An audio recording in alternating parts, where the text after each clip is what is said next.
Once again, these are the academic awardees for the grade 12 department. Start with the general academic strand. With high honors, we have Jeneline Silino. She is also a service awardee.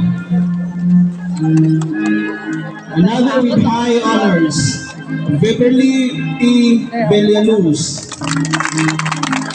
She is also a service awardee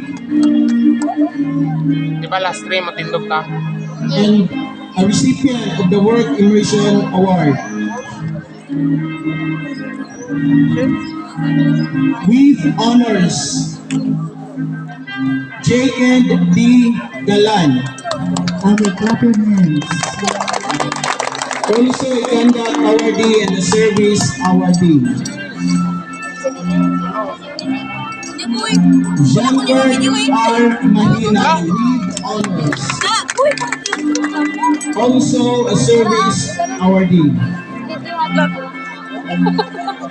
Roger C. Senora with honors. Also a service awardee.